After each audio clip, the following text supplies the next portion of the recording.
वो एक समन बीस्ट था जिससे पूरी दुनिया नफरत करती थी, लेकिन जैसे ही मैंने उसे समन किया, मैंने बिना एक पल गवाए उसे खुशी से गले लगा लिया और चूमने लगा। ये देखकर मेरे क्लासमेट्स ने मेरा मजाक उड़ाना शुरू कर दिया और मुझे बेवकूफ कहने लगे। यहाँ तक कि मेरा क्लास टीचर, जिसे मुझसे बहुत उम्मीदें थी, इस वक्त मुझे डांटने लगा, ये कहते हुए कि मैंने उनकी सारी मेहनत पर पानी फेर दिया। ये सब देखकर मैं बस मुस्कुराया और चुप रहा। इसके बजाय मैंने अपनी सारी जमा पूंजी बेच दी और बदले में 100 किलो मीट ले लिया, ताकि मैं उस छोटे से डॉगी के अंदर छुपे हुए हिडन टैलेंट को जगा सकूं। इस पल मैंने उसके छोटे से सिर को सहलाया और तभी मेरे दिमाग में एक कॉन्ट्रैक्ट का नोटिफिकेशन गूंजा। लॉयल्टी स्टेटस कभी धोखा नहीं देगा, क्या आप इसे अपनी लाइफ बाउंड लिंक बनाना चाहते हैं? बिना हिचकिचाए मैंने हाँ चुना। अगले ही पल आत्मा की चीरने जैसे भयानक दर्द के कारण मैं चीखते हुए जमीन पर गिर पड़ा। मेरे आसपास खड़े सभी क्लासमेट्स को लगा कि मैं इस सदमे को बर्दाश्त नहीं कर पाया और वो सब फिर से मेरा मजाक उड़ाने लगे। इसी बीच मेरी गर्लफ्रेंड लियू रुआन भी पास आई और थोड़े पछतावे के साथ बोली, सॉरी चैनली, कॉलेज एग्जाम हम जैसे साधारण परिवारों के लिए ऊपर उठने का एक लौता मौका है। गन नाइट लियू लियांग पहले ही मेरे साथ टीम बनाने के लिए मान चुका है, इसलिए मैं अब तुम्हारे साथ नहीं आ सकती। मैंने बहुत ही आराम से खड़े होकर जवाब दिया, कोई बात नहीं। मेरा ये रूखा और सीधा जवाब सुनकर वो जो आगे सफाई देने वाली थी, उसके शब्द गले में ही अटक गए। उसे लगा कि जैसे मेरे लिए उसकी कोई अहमियत ही नहीं थी, जिससे उसके मन में गुस्सा पैदा हो। फिर वो ठंडी आ भरते हुए बिना कोई रहम दिखाए मुड़ी और जाने लगी। पास खड़ी दूसरी लड़की ने मेरी तरफ नफरत से देखा और बोली, रुआन ये पक्का दिखावा कर रहा है कि इसे कोई फर्क नहीं पड़ता। तुमने कुछ गलत नहीं किया, इसके सामने इतना झुकने की क्या जरूरत है? ये तो बस एक हाथ जितने छोटे काले कुत्ते को ही समन कर सकता है, ये तुम्हारे लायक ही कहाँ है? हालांकि इस समय मैंने उन दोनों पर बिल्कुल ध्यान नहीं दिया, क्योंकि जैसे ही हमारा लाइफ लिंक पूरा हुआ, मुझे पता चला कि छोटे से पिल्ले ने बस एक SSS रैंक टैलेंट डिवावरिंग ग्रीड को जगा लिया है, जो किसी भी खाई हुई चीज को सीधे एनर्जी में बदल सकता है, बिना किसी सीमा के बढ़ सकता है और हर बाधा को तोड़कर इवोल्यूशन कर सकता है। इसे देखकर मुझे लगा कि मेरा ये दर्द सहना बेकार नहीं गया। पूरी डार्क साम्राज्य में SSS रैंक टैलेंट वाले लोगों को उंगलियों पर गिना जा सकता है। जब भी ऐसा कोई सामने आता है, सरकार उसे पूरा संरक्षण देती है, क्योंकि वो हद से ज्यादा ताकतवर होते हैं। मैंने उस छोटे काले कुत्ते को उठाकर अपनी आंखों के सामने किया और कहा,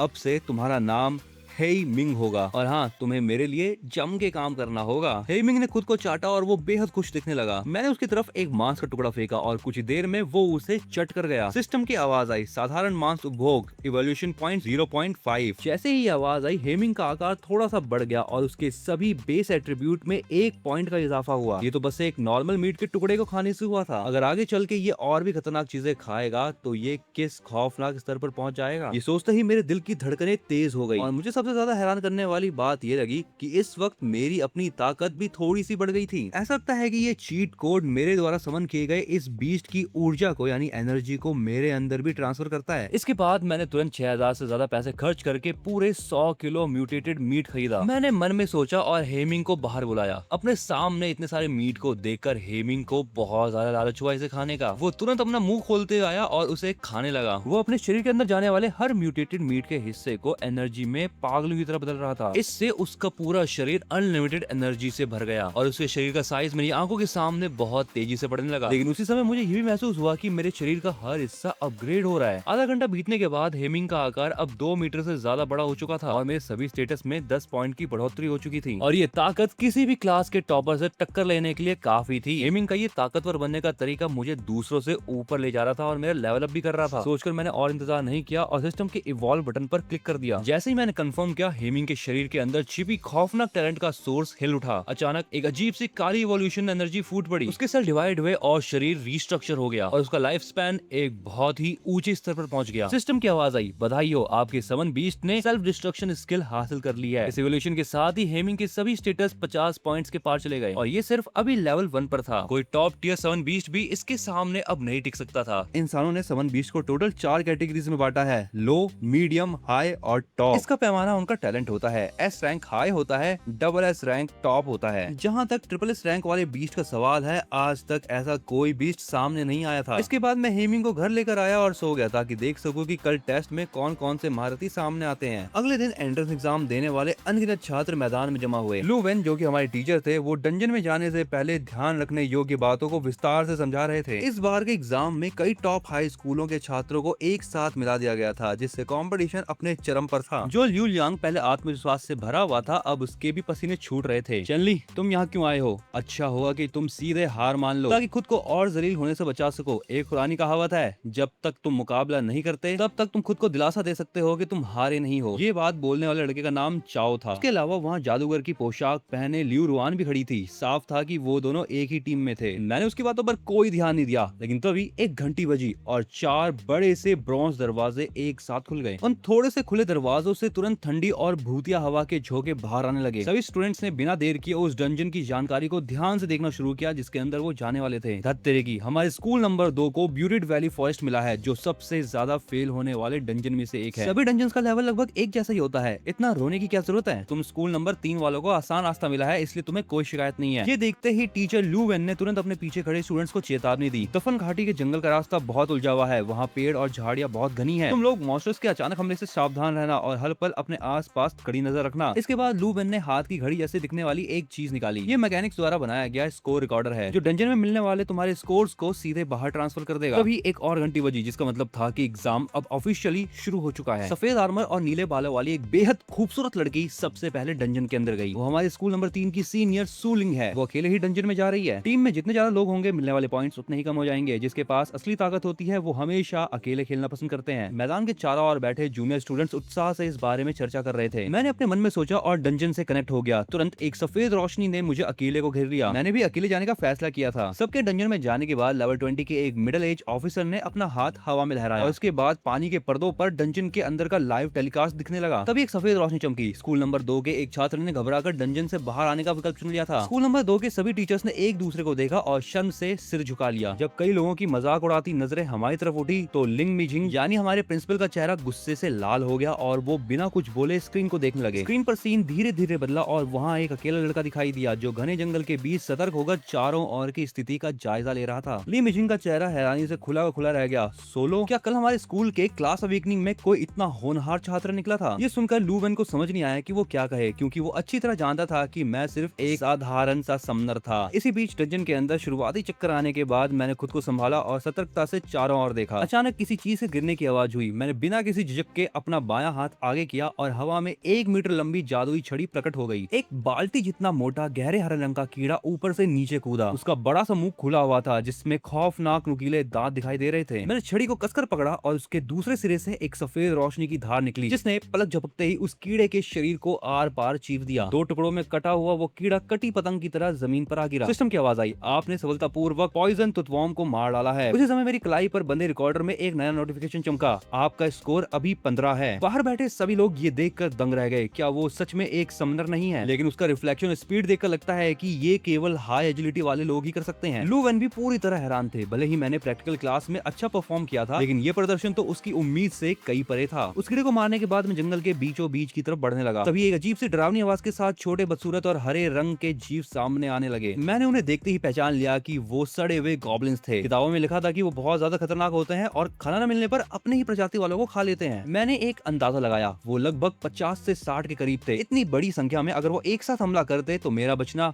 मुश्किल था। मैंने तुरंत अपने दिल में पुकारा, हेमिंग। तुरंत एक सफेद रोशनी चमकी और एक भेड़िए की लंबी डरावनी गूंज पूरे जंगल के आसमान में गूंज उठी। हेमिंग की ठंडी आंखों ने उन गॉब्लिन को देखा जो पागलों की तरह आगे बढ़ रहे थे। उसने अपने नुकीले दांत दिखाए और एक तोप के गोले की तरह उन पर झपट गई। सबसे आगे वाले गॉब्लिन का सिर तुरंत चकनाचूर हो गया और वो पीछे जा गिरा। आसपास के गॉब्लिन्स ने चिल्लाते हुए अपनी हड्डियों के हथियार उस पर दे मारे। कुत्ते के हथियार जैसे ही हेमिंग के पीठ पे लगे वो टूट गए। हेमिंग ने अपने पंजों से एक गॉब्लिन के सर पर जोरदार प्रहार किया और उसका सिर तरबूज की तरह फट गया। हेमिंग ने अब अपने डिफेंस की परवाह करना छोड़ दिया था और वो यमराज की तरह उन सबको बेरहमी से काटने लगी। भले ही गॉब्लिन्स में दिमाग कम होता है, लेकिन वो इस डर को समझ गए थे। उन्होंने हमला रोक दिया और जान बचाकर भागने लगे। अगर आ ही गए हो तो कोई भी यहाँ से बचकर नहीं जाएगा। मैंने हेमिंग को उनके भागने की दिशा बताई और खुद भी पास के गॉब्लिन को मारने लपक पड़ा। इस भयानक सीन को देखते ही बाहर की दुनिया में तहलका मच गया। बदतरीके, क्या हमारे स्कूल नंबर 2 में इतने खतरनाक सीनियर भी हैं? उसका समन बीच तो छोड़ो, वो खुद भी इतना ताकतवर कैसे हो सकता है? क्या उसने कोई हैक यूज किया है? स्कूल नंबर 2 में जितने ही बैठे हुए जूनियर्स थे वो तो भाई खुशी के मारे झूम रहे रहे थे। 10 मिनट पहले जब सबने मुझे गॉब्लिन से घिरा हुआ देखा तो मान लिया था कि मैं बाहर हो जाऊंगा, लेकिन मैंने और मेरे बीस्ट ने मिलकर पूरे झुंड का सफाया कर दिया था। ये देखकर हमारे प्रिंसिपल का चेहरा खिल उठा। इतनी जल्दी इस मुकाम पर पहुंचना, ये कम से कम बी रैंक टैलेंट है, वो भी ग्रोथ टाइप। इसका पोटेंशियल किसी हाई लेवल समन बीस्ट से कम नहीं है। आखिरकार हमारे स्कूल को एक ऐसा हीरा मिल गया जो हमारे स्कूल का नाम रोशन करेगा। उन्होंने तुरंत पीछे मुड़कर पूछा, चैनलिन का स्कोर कितना है? रिकॉर्डर्स के हिसाब से अभी उसका स्कोर 560 पॉइंट्स है। गाइस, अगर यहाँ तक आ ही गए हो तो एक बार लाइक और हाइप कर दो इस वीडियो को। आगे बताया जा रहा था कि स्कूल नंबर 3 की सूलिंग भी और खतरनाक है। उसका स्कोर 830 है, जो सबसे बहुत आगे है। ये सुनकर प्रिंसिपल और बाकी टीचर्स के होश उड़ गए। डंजन में गए अभी 20 मिनट नहीं हुए थे,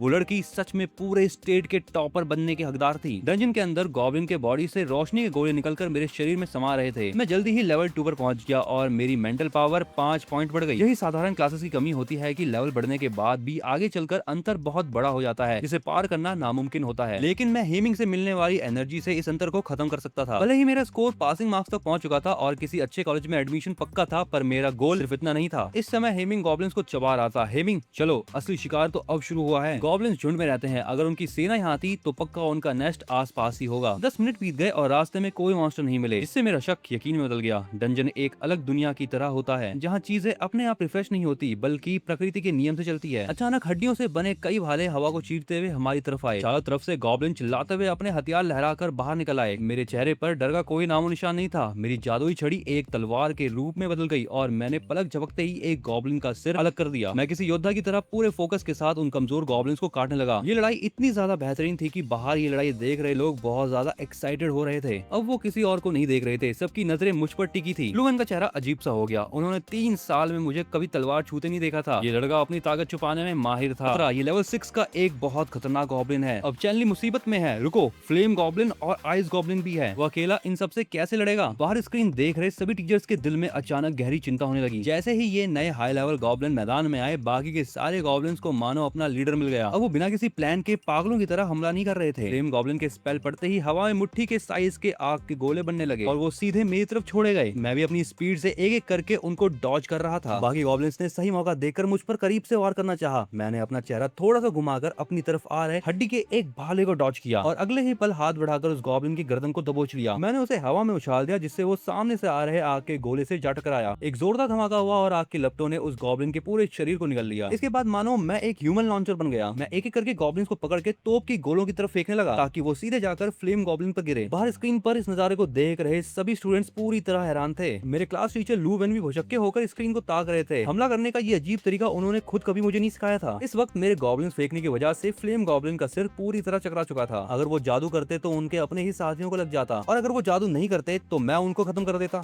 इसी खींचतान के बीच हेमिंग भी दुश्मनों को चीरते हुए आगे बढ़ गया और उसने एक एक करके उनके फॉर्मेशन को तबाह कर दिया। 100 से भी ज्यादा गॉब्लिन्स में से अब केवल कुछ गिने चुने गॉब्लिन्स ही बचे थे। उनके पास अब जान बचाकर भागने के अलावा कोई रास्ता नहीं था। लेकिन इस बार मैंने उन सभी को खत्म नहीं किया। मैं बस आराम से उनके पीछे पीछे चलने लगा ताकि मैं सीधे उनके मुख्य ठिकाने के पास पहुंचकर उनका नेस्ट खत्म कर सकूं। उन बचे हुए गॉब्लिन्स का पीछा करते हुए मैं एक अंधेरी गुफा के अंदर जा पहुंचा। अचानक गुफा की दीवारों के ऊपर से हरे रंग के कुछ छोटे और दुबले जीव मुझ पर कूदने के लिए झपटे। मैंने अपनी पकड़ मजबूत की और मेरी छड़ी के अंदर छिपी तलवार पूरी ताकत से एक सटीक दिशा में घूम गई। उन गॉब्लिन के सिर धड़ से अलग होकर जमीन पर आ गिरे। बचे हुए 2 गॉब्लिन्स को हेमिंग ने अपनी रात में देखने की क्षमता यानी नाइट विजन की मदद से दबोच लिया और वो कच-कच चबाते हुए उन्हें मजे से निकल गया। तभी अचानक गुफा के मोड़ से अनगिनत मशालों और आग की रोशनी चमकती हुई दिखाई दी। देखकर मेरे चेहरे के हाव भाव थोड़े बदल गए। जो गॉब्लिन हवा में उछलकर आसपास आ रहे थे वो हवा में मौजूद थे, वो सब टकरा कर इधर उधर बिखर गए। हेमिंग ने अपना बड़ा सा पंजा नीचे पटका, जिससे वो सीधे दब गए और उनके शरीर के चीथड़े उड़ गए। ठीक उसी समय गुफा के अंदर एक कानों को बहरा कर देने वाली हिंसक और खौफनाक दहाड़ गूंज उठी। घने बालों से ढका हुआ और बहुत सारे मसल वाला एक छोटी इमारत जितना विशाल, एक बेहद बदसूरत और डरावना मॉन्स्टर धीरे धीरे अंधेरे से बाहर निकल कर आया। गुस्से से आग बबूला होकर हेमिंग को घूर रहा था। उसे देखकर मैं भी सीरियस हो गया। ये तो सच में बहुत ज्यादा गुस्से में था। उसने अपने पैर हमारी तरफ बढ़ाए। उसकी रफ्तार से पूरी गुफा गूंज उठी और उसका हर एक कदम जमीन को हिला रहा था। लेकिन हेमिंग जरा भी नहीं डरा और सीधे जाकर उससे भिड़ गया। हेमिंग के नुकीले पंजों पर एक काली रोशनी चमकी और उसने सबसे पहले ट्रॉल के शरीर पर वार किया। उसके ऊपर 4 हल्के घाव बन गए। दर्द महसूस होते ही वो मॉन्स्टर ट्रॉल और भी ज्यादा हिंसक हो गया। उसने अपने 1-1 मीटर बड़े दोनों हाथों से हेमिंग का सिर दबोच लिया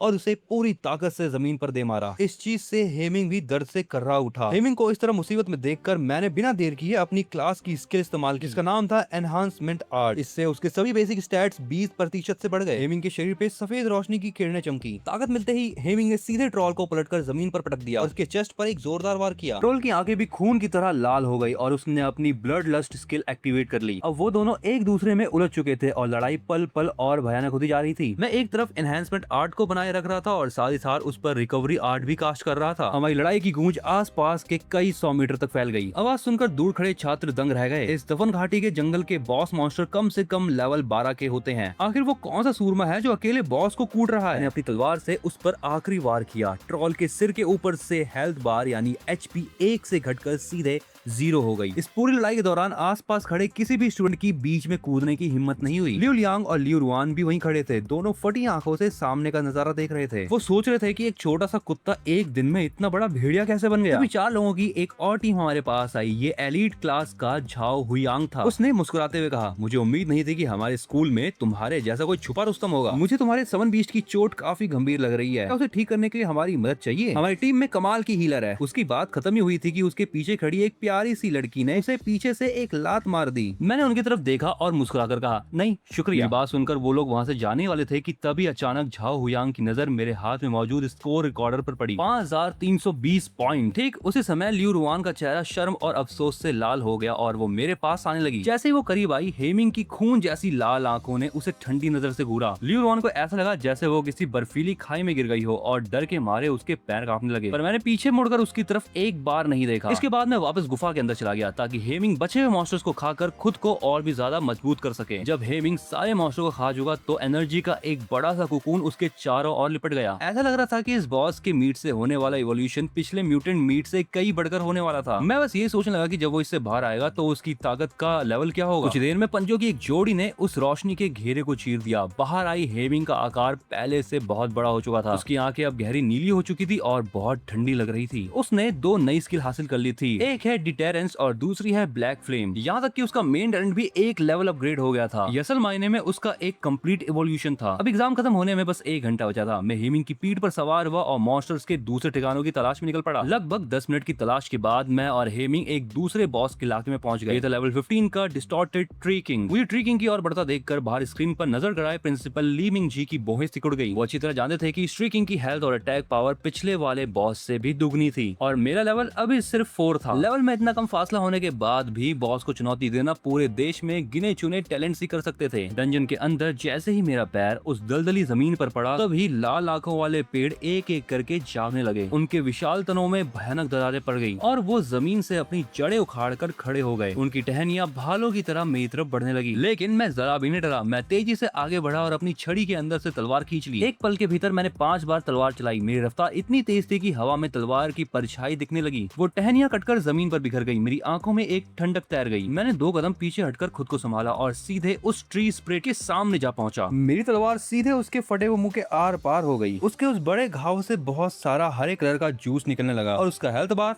तुरंत खाली हो गया। बाद में वो बड़ा सा पेड़ जमीन पर गिर गया। अपने साथी की ऐसी हालत देखकर आसपास के सभी ट्री स्प्रेड गुस्से में अपने तने लहराते हुए मुझे घेरने लगे। एक उसी पल हेमिंग दहाड़ा और उसने एक ही पंजे में सामने वाले पेड़ की ऐसी तैसी कर दी। इसके बाद उसके शरीर से गहरे काले रंग की लपटें निकली और उसके पूरे शरीर को ढक लिया। उस आग ने सामने के पेड़ को अपनी चपेट में ले लिया और देखते ही देखते वो आग दूसरे पेड़ों पर भी फैलने लगी। वो पेड़ दर्द और डर के मारे बुरी तरह चीखने और मुड़ने लगे, पर वो चाहे जितनी भी कोशिश कर ले वो काली आग बुझने का नाम ही नहीं ले रही थी, क्योंकि वो आग उनके लाइफ फोर्स को सोख कर जल रही थी। वो नजारा देखकर मैं थोड़ा खुद भी हैरान रह गया। मुझे अंदाजा नहीं था कि हेमिंग की इस आग की खासियत इतनी खतरनाक होगी। कुछ ही देर में वो सभी पेड़ उस काली आग के समंदर में जलकर राख हो गए। बाद में वो काली आग फिर से हेमिंग के शरीर में समा गई। इस आग का मतलब था कि अब हेमिंग को सीधे मीट खाने की जरूरत नहीं थी। वो सीधे दुश्मनों को जलाकर उनकी एनर्जी अब्सॉर्ब कर सकता था। इतने कम समय में हेमिंग और मेरा लेवल एक साथ बढ़ गया। मेरा स्कोर अब बढ़कर सीधे 7120 हो चुका था। तभी अचानक जमीन फट गई और नीचे से इंसान के हाथ जितनी मोटी सुनहरी जड़ें हमें जकड़ने के लिए ऊपर आई। दूर से बेहद गुस्से से भरी और भयानक दहाड़ सुनाई दी। लगभग 100 ट्री स्प्लिट के बीच में 100 मीटर से भी ज्यादा ऊंचा एक बड़ा ट्री किंग धीरे धीरे प्रकट हुआ। मैंने शांति से एक कदम पीछे लिया। भले ही मेरे सभी बेसिक स्टेट अब 50 के पार थे, लेकिन सीधे इस बॉस से भिड़ना मेरे लिए बहुत मुश्किल था। मैं अपनी लिमिट्स को अच्छी तरह जानता था। मैंने आदेश दिया, हेमिंग जाओ और इन्हें खत्म करो। जो दुश्मन हद से ज्यादा ताकतवर हो उन्हें समन बीच के हवाले कर देना ही अकलमंदी का काम होता है। हेमिंग की आंखों में एक क्रूर चमक आई। उसके शरीर पर फिर से काली आग भड़क उठी और वो अपने सबसे ताकतवर रूप में सीधे उस मुख्य यानी मेन ट्री किंग पे झपट पड़ा। वो काली आग बड़ी बेरहमी से हर चीज को निकल रही थी और लगातार पेड़ों के तड़पने की आवाजें आ रही थी। मैंने सही मौका देखकर बचे कुछ पेड़ों का शिकार करना शुरू कर दिया। अपने कबीले के लोगों को तड़पते देखकर ट्री किंग गुस्से से पागल हो गया और उसने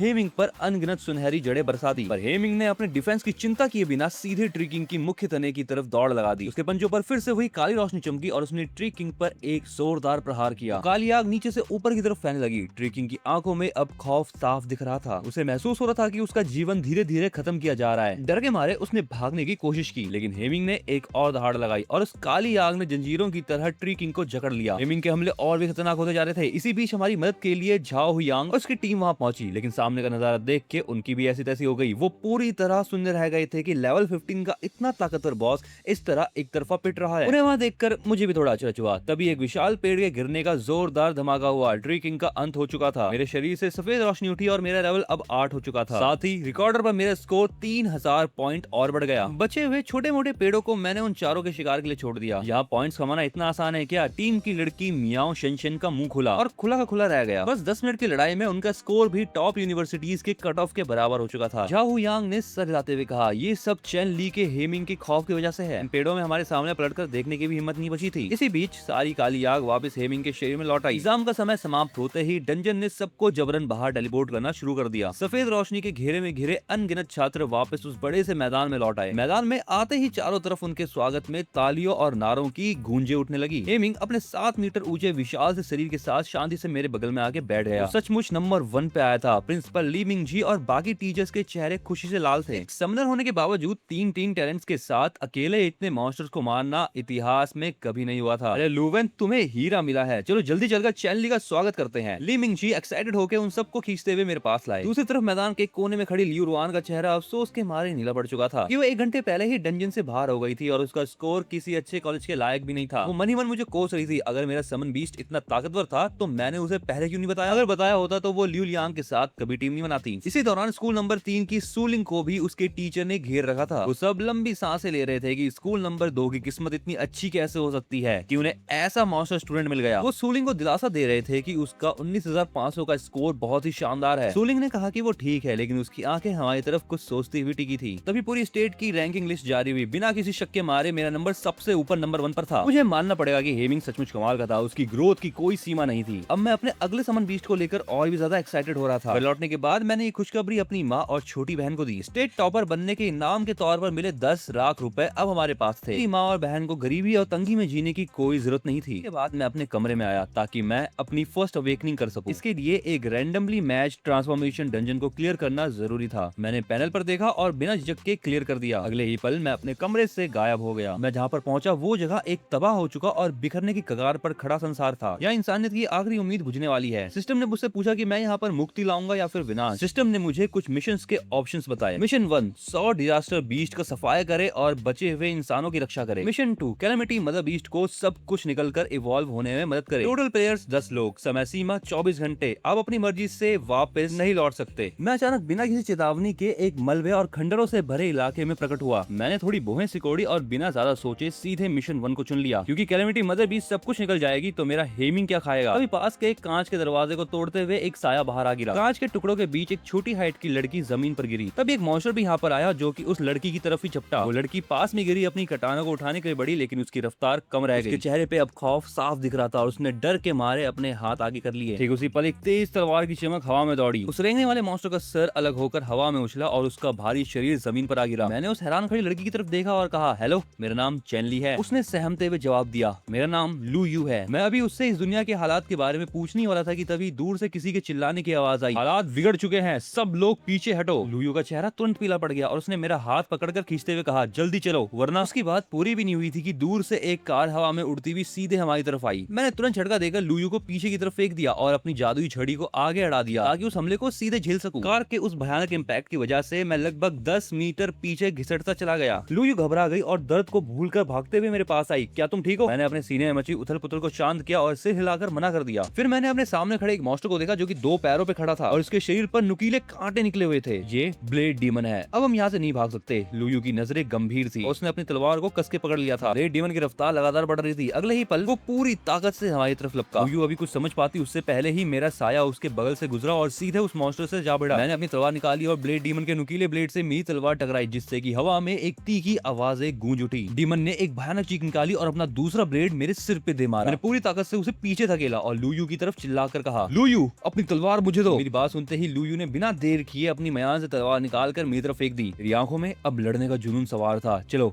एक बार फिर से सामना करते हैं। डीमन को लगा कि उसे उकसाया जा रहा है। वो तुरंत आगे बढ़ा और उसके दोनों ब्लेड हवा में पागलों की तरह घूमने लगे, पर मैं जरा भी नहीं डरा। एक हाथ में तलवार और दूसरे में ब्लेड लेकर मैंने महज कुछ सेकंड्स के भीतर उस पर दर्जनों वार किए। सैकड़ों बार एक दूसरे के वार काटने के बाद आखिरकार मुझे उसकी एक कमजोरी मिल ही गई। मैंने अपना आखिरी कदम आगे बढ़ाया। वेल बडीज, आज की इस वीडियो को हम यहीं तक रखते हैं। अगर इस वीडियो पे 10,000 लाइक्स हो जाते हैं तो इसका सेकंड पार्ट बहुत जल्दी आ जाएगा।